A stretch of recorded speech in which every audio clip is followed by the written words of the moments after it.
Hello, I'm Miloš Rewiński and you're watching Ukraine This Week. This is your one-stop shop to take stock of all the developments on the battlefield, both political and literal.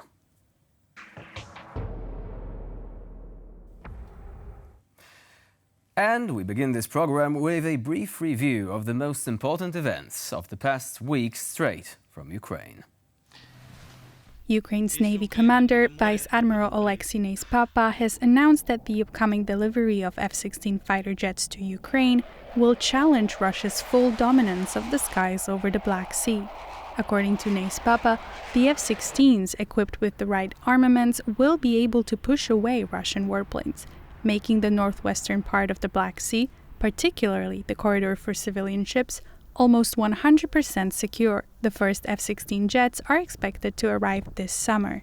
General Jarosław Kukuła, the chief of the General Staff of the Polish Armed Forces, visited Kiev to engage in high-level talks with Ukrainian military officials. During his visit, he met with General Oleksandr Syrsky, the commander-in-chief of the Armed Forces of Ukraine. The discussions centered around enhancing military cooperation, sharing intelligence, and bolstering joint efforts to address security challenges posed by Russia's actions in Ukraine. During the meeting, the Ukrainian side also thanked Poland for its military assistance and equipment donations. Germany has confirmed the arrival of the third Patriot air defense system in Ukraine. The Patriot system is a crucial addition to Ukraine's defense capabilities. It enhances the country's ability to intercept ballistic and cruise missiles, as well as protect cities and critical infrastructure from aerial threats. President Zelensky has emphasized the urgency of providing air defenses to Ukraine, acknowledging that Russia's strategic advance lies in its dominance of the skies. Currently, Ukraine is known to be in possession of at least 2 Patriot missile defense systems, with Zelensky saying the country would need at least 7 to provide complex defense for the entire country.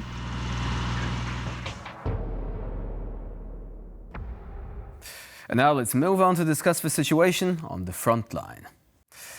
Now, as you can see, the overall situation is not changing that much. You can see the territories of Ukraine, which have been illegally occupied by the Russians, marked in red. But the focus of today is going to be the town of Chasiv Yar. Not a very big town to begin with, right now pretty much depopulated. As a result, obviously, of Russian shelling and constant attacks, this town, situated on an elevated area, is a strategically significant point. Now, Ukrainian forces recently had to give up one district of the town, known as the Canal District. It is separated from the rest of the area by a canal, as the name suggests. Now, what is important here is that capturing the entire town would endanger certain operational routes which are used by the Ukrainian forces, and that would make it much more difficult to keep all the other strongholds in the Donetsk region. And this is why the Russians are attacking so fiercely. Now, according to the latest reports, they are using heavy artillery, including thermobaric munitions, the use of which against civilian areas is a war crime, by the way. Now, this is not the first time that the Russians have been doing that. However, this shows their determination to capture Chasiv Yar. Now, according to the Ukrainian forces, letting go of the Canal District in itself is not a strategically important loss. However, they need to take into account the priorities. And in this case, Chasiv Yar, while important, is not quite as valuable so as to risk the lives of all the troops stationed there, especially given that the number of Russian troops attacking is, as is usually the situation on the front line, greater than those of the Ukrainians. Now, this is partially set off by the availability of Western weapons and the superior training of the Ukrainians, but still they want to avoid heavy losses, and so they have chosen to let go of this part of the town.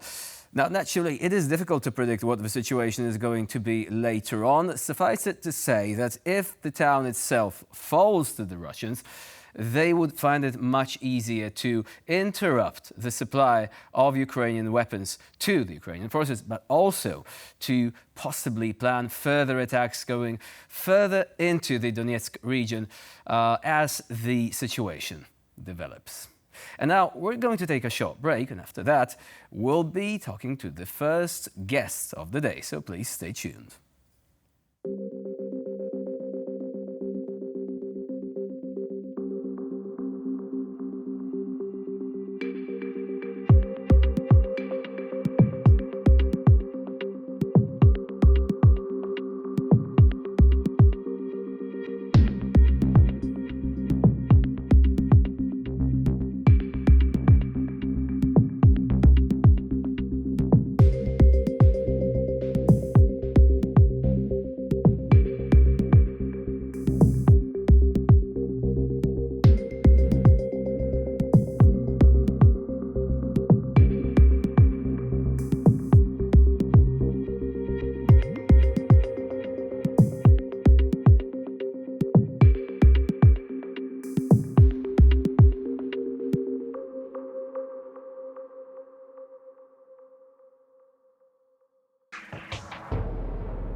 And joining us now is Mark Toth, national security and foreign policy expert. We're going to talk about the possible implications of the latest reports concerning Trump's approach to Ukraine and NATO. But first, let's take a glance at our brief introduction. Russia continues to oppress Ukraine with daily relentless attacks. Just in the last few days, the cities of Kharkiv and Dnipro were heavily bombed. In Dnipro, 7 people were killed and at least 50 were injured in the attacks. Another 7 people were wounded in an attack on a residential area in Kharkiv. Both of the strikes took place earlier this week, on Wednesday, July 3rd. And as Ukraine continues to fight for its freedom, countries from all over the globe keep discussing various aid packages and plans to support Kyiv in its cause. But over 2 years into the war, with no end to the fighting in sight, there has been nothing truly substantial other than more talks and plans appearing one after another. The US is the greatest contributor when it comes to providing aid to Ukraine. Since the full-scale invasion in February 2022, America, under Joe Biden's administration, provided Ukraine with military assistance worth over $50 billion. Former president and Republican candidate Donald Trump had something to say about this during the presidential debate held in Atlanta, Georgia on June 27th. Every time that Zelensky comes to this country, he walks away with $60 billion. He's the greatest salesman ever. And I'm not knocking him. I'm not knocking anything.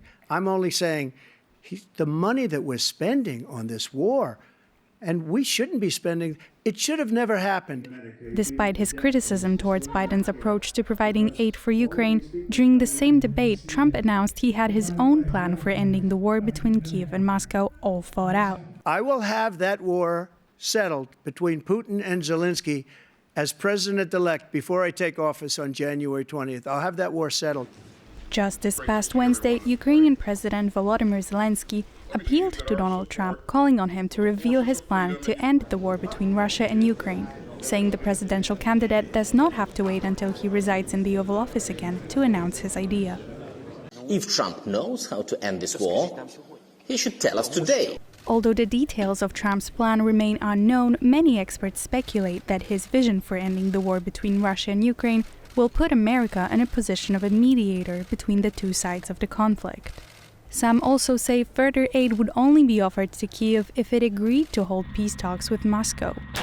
Possibly the most controversial point of this supposed plan is rumored to be a deal between Ukraine and Russia, seeing Kyiv giving up certain territories for Moscow to take in exchange for peace. This is, however, a highly unlikely scenario to be accepted by the Ukrainians. Perhaps Donald Trump should rethink his plan to end this war, especially considering Zelensky's take on Ukraine's NATO membership, made at the end of June. In an interview with the Philadelphia Inquirer, Zelensky said that the US is not ready to welcome Ukraine into the alliance. Kyiv has repeatedly voiced its hope that the July NATO summit in Washington will bring more clarity about Ukraine's possible membership in the alliance.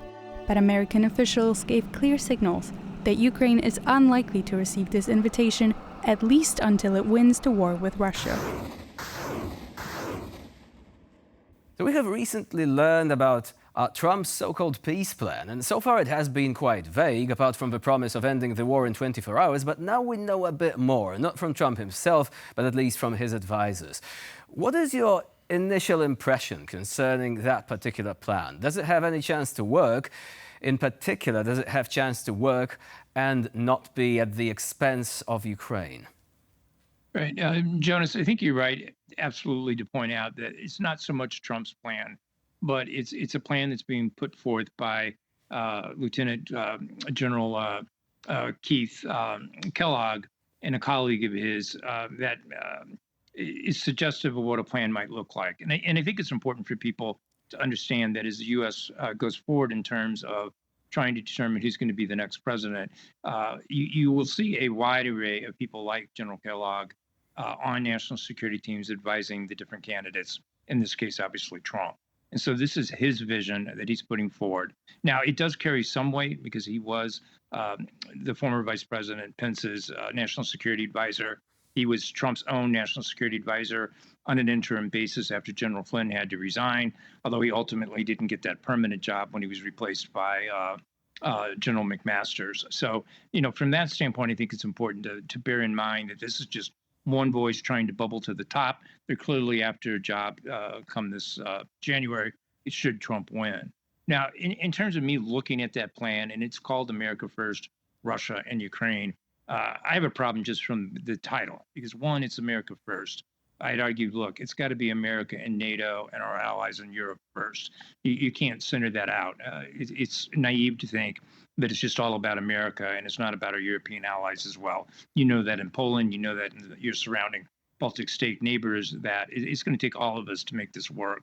I also have a big problem that it puts Russia second and Ukraine last. That's notable because in my mind, it really is all about Ukraine winning, or it should be, and not about putting them last in any kind of peace plan.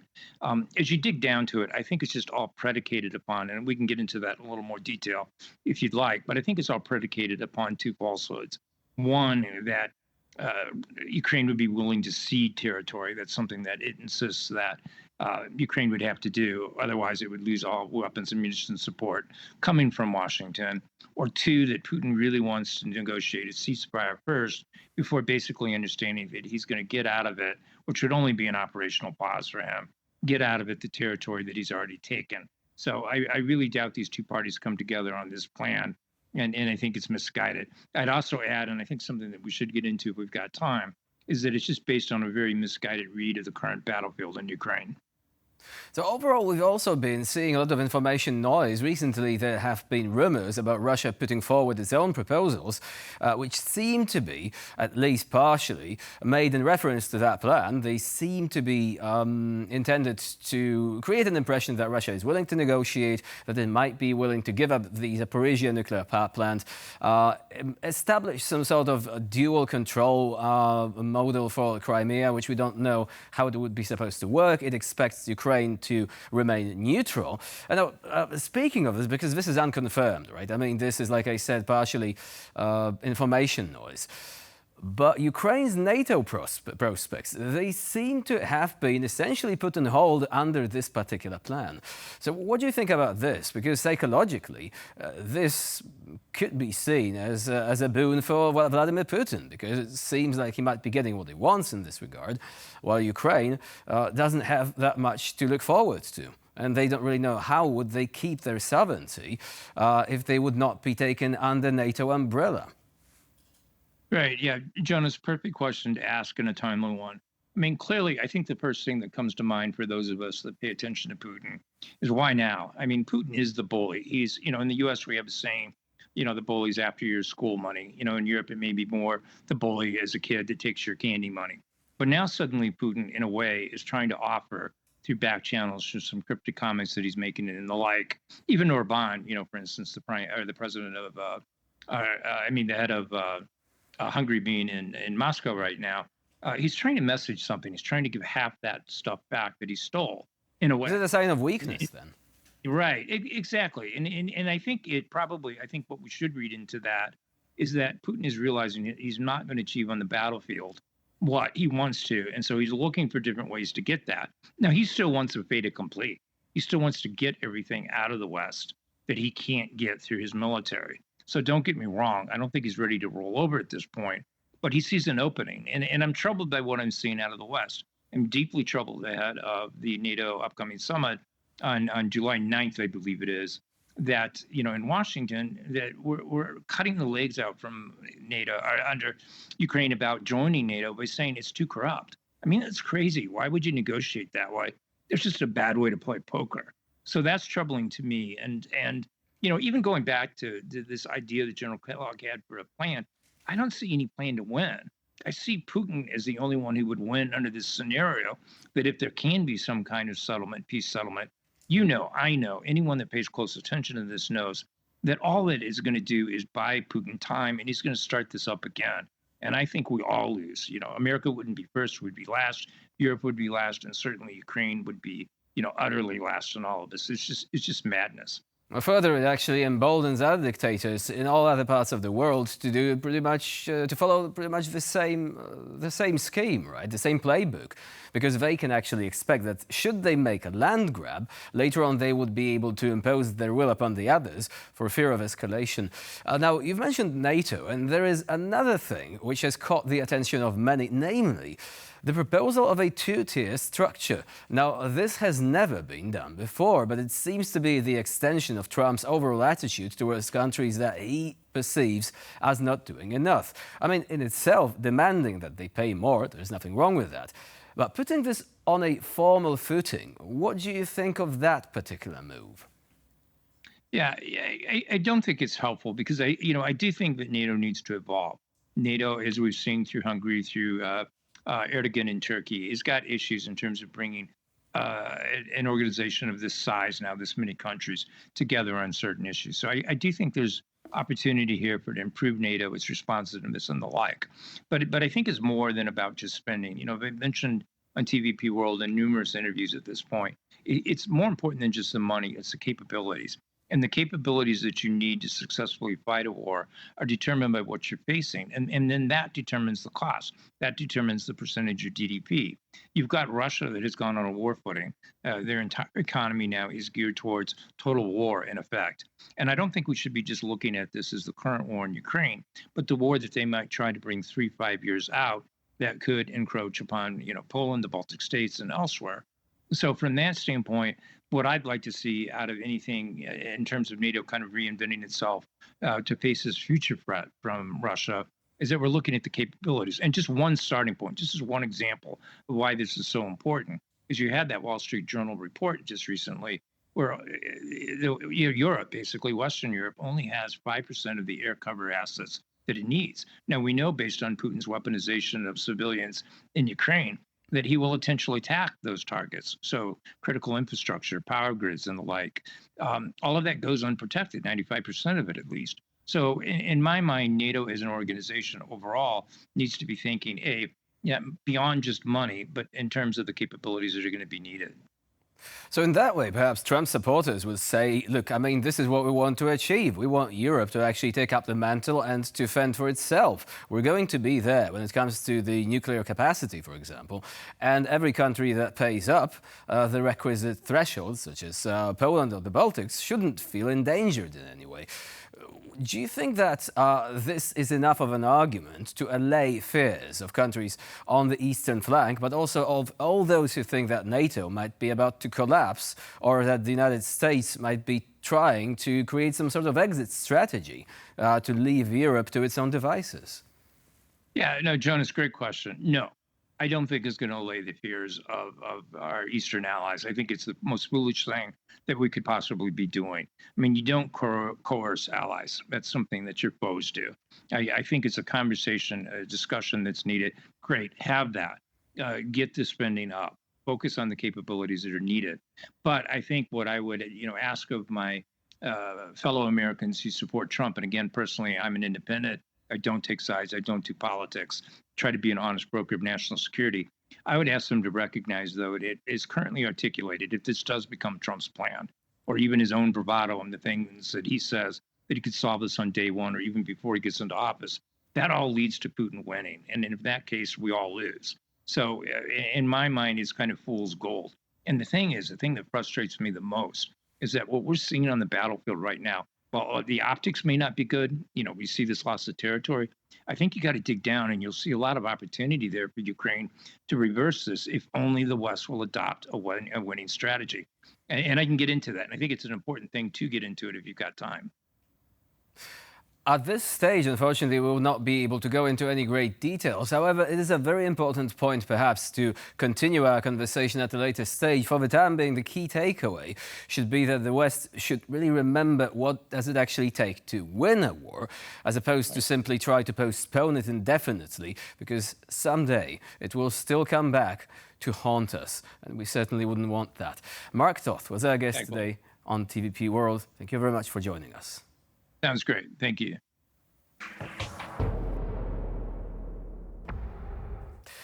And joining us now is Rostislav Khotin, senior editor at Radio Free Europe, Radio Liberty, Ukrainian office. Hello and welcome to TVP World. So now, one of the priorities of Donald Trump has been to end the war in Ukraine as soon as possible.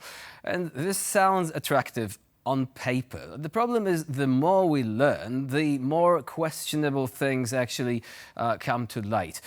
In your view, after learning what Trump's advisors are saying and the little snippets of information that Trump has released himself, because he has not committed to any sort of firm declaration as of yet, how does it really, fit in with the situation on the front line, the frontline reality? Would you say that these proposals would benefit the Ukraine situation in any way? Mr. Trump wants Ukraine to start negotiations with Russia as soon as possible. Even not talking about ceasefire first, like Orban talking about ceasefire first. No, Trump wants negotiations start immediately between Ukraine and Russia. He also, in his so-called peace plan, he has several things. One is he wants Kyiv to start a negotiation with Russia. Otherwise, the US military aid to Ukraine would be halted. So he will stop US military aid unless Kyiv starts negotiations with Russia. If Russia is not interested in starting negotiations with Ukraine, he will increase military support for Ukraine. That's in essence his so-called peace plan, according to his aides and his staffers and his team. So he wants peace negotiations. He also says that he will end the war within 24 hours, but not providing any kind of significant details how is it doable to stop this war within 24 hours.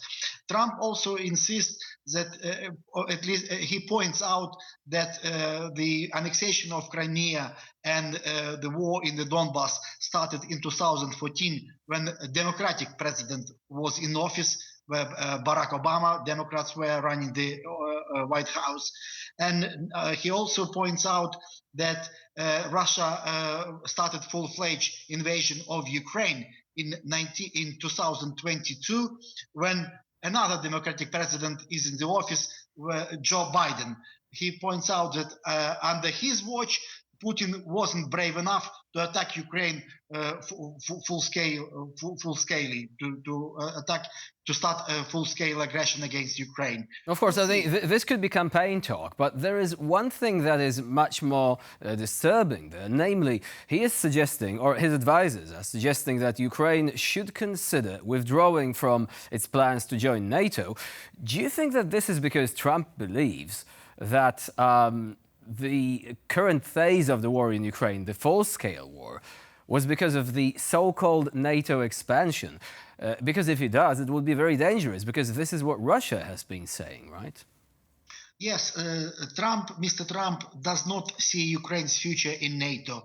He absolutely against Ukrainian NATO membership, and he makes this point constantly. He also has doubts about how NATO is functioning. He very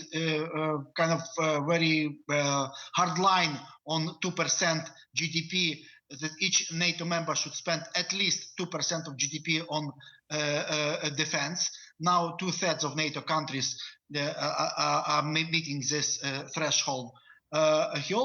His team is speaking now about some kind of strategic reorientation of NATO. Whatever it means, we don't know. But maybe it means more attention of NATO towards China and Asia. We don't know. Would abandoning Ukraine help this reorientation, though? Because if he shows weakness, that NATO is not able to protect Ukraine, what would China do? I mean, it's eyeing Taiwan for quite a while. Wouldn't Xi Jinping feel emboldened by this? Absolutely. When some hardline Republicans, conservative Republicans, right-wing Republicans are saying that, no, we will support Taiwan, the answer is no. If you don't support Ukraine, you will not support Taiwan, all right? Because Russia is much weaker than China. and Taiwan is much weaker than Ukraine. So that's kind of the fig leaf, like to hide this kind of sentiment of kind of we are taking China more seriously than it should be, and so on and so forth. If they don't support Ukraine, they won't support Taiwan. And generally speaking, it kind of sends a message to Moscow that you could brutally violate international rules, you could brutally violate territorial integrity of your neighbors, sovereignty of your neighbors, you could attack NATO and America will sit idle. Kind of that sends a wrong message to dictator in the Kremlin, and also it weakens democracy, liberalism in the world, because Ukraine is a beacon of democracy in Eastern Europe, on a post-Soviet space. It's kind of country that many take as example as a successful democracy, as a country which strives for freedom and liberty, and these values should be shared by all Americans, including hardline Republicans as well. Furthermore, one could ironically point out that Ukraine might just meet the minimum spending threshold, or even exceed this at this point when it comes to NATO. If it was just about the amount of money spent on defense, Ukraine would clearly fit the bill. I mean, it also has a very well-trained army that's battle-proven and that has done more for the continent's security than anyone else by that point. But coming back to Trump himself, what do you think are his ultimate intentions? Because he's been making vague statements about NATO, vague statements about Ukraine, i.e. that, he does not want to abandon Ukraine, but he considers President Zelensky to be, and I quote, the best salesman ever. So what do you think he wants to do in the end? Abandon Ukraine, quit NATO, something in between? What would you say? Your impression so far. My impression is that he doesn't want to abandon Ukraine completely. That's, I'm sure. For instance, it was under Trump that Ukraine got fast Javelin anti-tank missiles under Trump. And he sanctioned Nord Stream 2 project of gas pipeline from Russia to Germany. So he has a record of being kind of realistic and being tough on Russia. He also doesn't want to look like he is weaker than Putin. And he is a strong man. He portrays himself as a capable man of strong will. And he doesn't want to be seen as a loser towards compared with Putin. So that's a good thing from certain point of view. I don't think he will bring America out of NATO. I don't think so. But I don't think so also that he considers Article 5, the attack against one is attack against all, the sacred article of NATO charter, as a sacred thing. He doesn't believe this. Although he also does not see Ukraine in NATO, and might be even thinking that the whole approach that Ukraine should be in NATO somehow provoked Russia to attack Ukraine. That's his calculation, that his thinking might be. But President Biden also does not see immediately Ukraine in NATO, and there is no consensus in NATO towards Ukrainian membership now. We know that the United States and Germany so far are opposing to Ukrainian NATO membership. And that is a regrettable development because, well, as we've already said, Ukraine has done a lot for the continent's security. And one quick question. When looking at this plan, do you think it's kind of ironic that we actually see unconfirmed reports of Russia proposing its own concessions at this point? What are they trying to get at here? Do you think that Russia genuinely wants to end this war now, or is there anything else that they see they might achieve by basically, sending these signals? No, Russia wants, definitely they want kind of some break, and they would welcome ceasefire. Kind of to have a break, to open the second breathing, let's put it like that. The thing is now that paradoxically, too many peace plans. There is a apparently Trump's peace plan Orban's peace plan, Chinese / Brazilian peace plan, Russian peace plan, so-called peace plan, because Russia wants Ukraine not to join NATO ever, and Russia wants to fully occupy all 4 regions are currently now partly occupied. I mean, Luhansk, Donetsk, Kherson, and Zaporizhia. And of course, but Ukraine thinks that the peace, and Ukraine builds international consensus about the notion that it should be a just, a fair peace towards Ukraine. Peace which foresees restoration of Ukrainian territorial integrity in 1991 borders and Ukrainian sovereignty, which is brutally violated by Russia more than 2 years ago. So Ukraine wants peace to be just and fair, and also Ukraine wants to build international consensus. Hence this peace summit in Switzerland recently, that Ukraine tries to build international consensus and somehow diplomatically force Russia to accept the fair deal for Ukraine, which will be just and fair for Ukraine. So a peace plan that upholds international law. Unfortunately, there are many countries and many leaders which seem to confuse peace with appeasement. And while I try to avoid simplistic historical analogies, we all know how appeasement ended up a few decades ago. Rostislav Chotin was our guest here on TVP World. Thank you very much for joining us. Thank you for having me.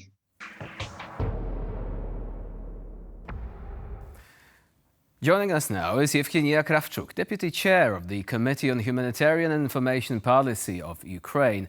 But first, before we begin our conversation, let's take a look at a brief introduction. Hungarian Prime Minister Victor Orban's meeting with Ukrainian President Volodymyr Zelensky was closely watched, given the strained relations between the two neighboring countries. Today we discussed with Mr. Prime Minister Orban the most important questions of our relations, of our neighborly relations: trade, cross-border cooperation, infrastructure and energy issues. We've also talked about the humanitarian sphere today, everything that affects the life of our people in Ukraine and Hungary. Orban, known for his strident nationalist views, proposed a novel approach to advancing peace talks. He suggested that a ceasefire could be a starting point, potentially accelerating negotiations. This war that you are suffering from is deeply affecting European security. We very much appreciate those initiatives that President Zelensky did for peace. I shared my opinion with the President that such initiatives take time, due to the rules of international diplomacy being slow and complicated. Zelensky, however, did not explicitly address Orban's proposal, emphasizing instead his desire for a just peace in the region. Orban's proposal has raised eyebrows among many observers, considering it hadn't been discussed with any allies. A ceasefire has some preconditions and some follow-up steps. So I think it was his own initiative without any prior consultation with our allies. And this is in line with his general propaganda, speaking about peace and peace and peace, and not taking into account the very serious circumstances. The Hungarian leader's visit comes at a time when relations between Kiev and Budapest have been tense. Since the onset of the war, Orban hasn't condemned Russia like all the other NATO members, and has maintained its economic ties with Moscow. Despite these challenges, however, Orban's presence in Kiev signals a potential opening for dialogue and cooperation during Hungary's 6-month term as the holder of the rotating EU presidency. So now, as you have seen, Victor Orban is trying to play something of a go-between, but what we haven't seen here is the other visit, the controversial one, and that took place mere days after his stay in Kiev. Victor Orban decided to go to Moscow to meet Vladimir Putin. And as I'm saying, it was just days after meeting President Zelensky. So what was your first impression? Because if Orban wanted to make a good impression by finally going into Ukraine, he has almost immediately demolished that by deciding to visit the aggressor country. Well, it's very difficult to explain the logic of Mr. Orban's planning, but what I can underline that basically he was in different statuses in this visit, because in Kiev he was not just the prime minister of Hungary, our neighbor, but also as the prime minister of a country who has and holds the presidency of European Union at the time for the next 6 months. But afterwards, when he decided to visit Moscow and have this meeting with Putin, almost all of the countries, at least what statements I saw in the press, they mentioned that he is not representing EU. So he's just representing himself, Hungary, and whatever relations that Hungary has with Russian Federation. Oh, that's an excellent point. I mean, when you look on Twitter, all the European leaders are literally saying, look, we have not authorized this. He's going there on his own. And even Orban himself admitted that, and I quote from memory, I'm not representing anything, I'm just going places. And he mentioned that he is going places where there is conflict, so trying to portray himself as the sort of a man who engages in shuttle diplomacy. Can such shuttle diplomacy make sense, given that Hungary is going it alone here, not really representing the European Union as it seems, but also Victor Orban is not President Erdogan. He doesn't have the same diplomatic clout now, does he?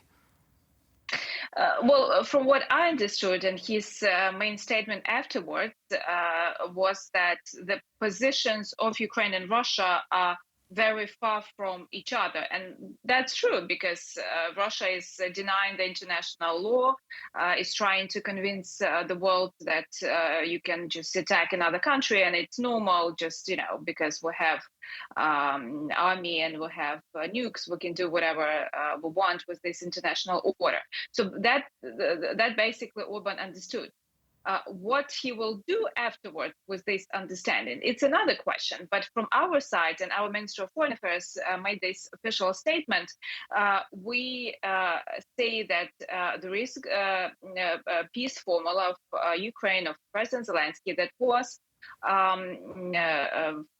presented 2 years ago. We had this global peace summit in Switzerland. We had over 100 countries coming to this peace summit. So we do not have to invent anything. Everything is written in the Statute of United Nations, and we just have to follow it.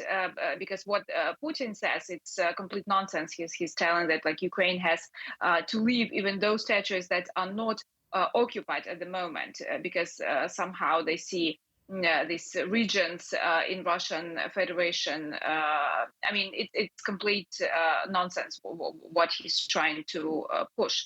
But at the same time, they're trying to play Russians. I mean, they're trying to play with informational agenda, sending these messages that, we want negotiations. At the same time, they don't want negotiations. They want to finish their dirty job and kill our state and our people. But at the same time, they're trying to intrude in different, news cycles, trying to show themselves that they're ready to talk. So what about Orban himself? I mean, from what you're saying, he's just showboating. It's a massive flex, but one that doesn't really have any sort of impact. I mean, following the visit to Ukraine, it turned out that he was actually trying to push for some sort of ceasefire. President Zelensky politely said, thank you, no. And do you think that this was the only reply that could have been given, really? I mean, what would happen if Ukraine decided to engage in a unilateral ceasefire? What would the Russians do? Well, of course, the reply of President Zelensky was the only possible reply, because we understand that it's not a ceasefire, it's just the time for Russians to get some artillery and shells from North Korea, or to build some other missiles to bomb Ukraine in a few months afterwards, because they actually, right now, they're sending missiles that were built 2 months ago. So they do not have big storages. They need time to collect these missiles for larger attacks. Even now, these attacks are with few missiles, and a year ago or 2 years ago, it could be 100 missiles with one attack. So it does show that they're not capable of pushing the war on the same limit as they did in 2022. But of course, they do have people that they mobilized and drew to the army. And I just returned from Kharkiv Oblast, from the front line, like 2 days ago, and I was talking to the soldiers, and they say that it just like in the movies about the First World War, not even the Second World War, when there are soldiers just going, dying, and then others from the Russian side, others are being sent, and actually they cannot even refuse the command because they have like other brigades. They will shoot them if they say we do not want it attack. So it's First World War rules for them. But of course, they would need some more time to train and everything. So that's what they want saying about the ceasefire. So now, Orban supporters, but also generally the entire so-called pro-peace crowd, including in particular the MAGA Republicans in the United States, now they put forward the argument that it is very difficult to imagine Ukraine recapturing all its lost territories, all wars, and in some sort of agreement. There has to be negotiated settlement. What preconditions would need to be met in order for such a settlement to actually make any sense at all? Can you imagine any concessions that Ukraine could legitimately make? Obviously not the type of concessions that Russia is talking about, because Russia says concessions really means unconditional surrender or something like that. But in realistic terms, is there anything that might actually be negotiable here? Anything that Ukraine could consider as a sort of compromise if it didn't have any other options? Well, Russia is not even getting ready for the compromise, because all of the public statements they do, they are just out of any mind. It's impossible. So it's not even the territorial concessions. Forget about the occupied land. They say that you have to withdraw Ukrainian troops from the not occupied parts of Donetsk region, of Zaporizhia region, of Kherson region, because we put these regions into our constitution and it's Russia now. So it's complete nonsense. No one will do it, and no territorial concessions any politician in Ukraine can make, because it's totally impossible. As well, President Zelensky answered in, I think, one of the interviews just a few days ago that we need the guarantees of non-repetitions, because we will have this neighbor for many years. And if someone thinks that if Putin disappears, there'll be a democratic Russia or democratic leader, no.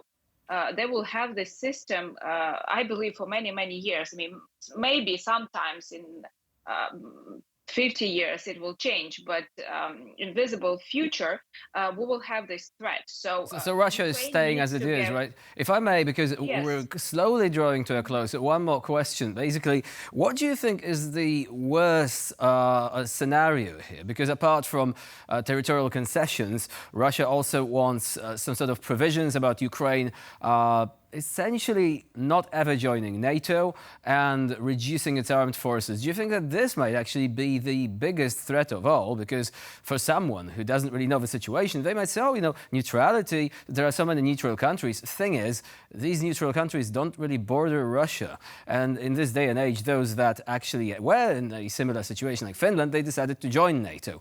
So what do you think about this particular proposal? Well, exactly. It's good to be neutral. Switzerland in the heart of Europe with Germany, Italy, and France as their neighbors. But if you are neighboring with Russia and Belarus, we need some better guarantees that we had when we signed the Budapest Memorandum. And I remind you that in 2014, in our constitution, it was written that we are neutral country. But Russia attacked Crimea, annexed Crimea, and attacked Donetsk and Luhansk region when Ukraine was neutral.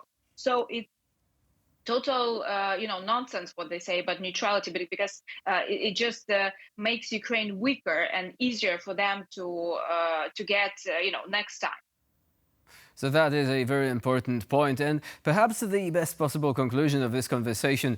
Russia is often basically making up narratives as it goes along, and it really doesn't help that some of these narratives may initially sound like they make sense. It is really important to dig deeper and to actually find out that in many cases Russia would still find itself in a position to attack no matter what Ukraine really does, apart from being a secure sovereign country and a part of the international community. Evgenia Kravchuk was our guest today here on the program. Thank you very much for joining us. Thank you for having me. And that's all for now on Ukraine This Week. Join us at the same time next week. And for the time being, please stay with us here on TVP World. I'm Jan Szerwiński. Bye for now.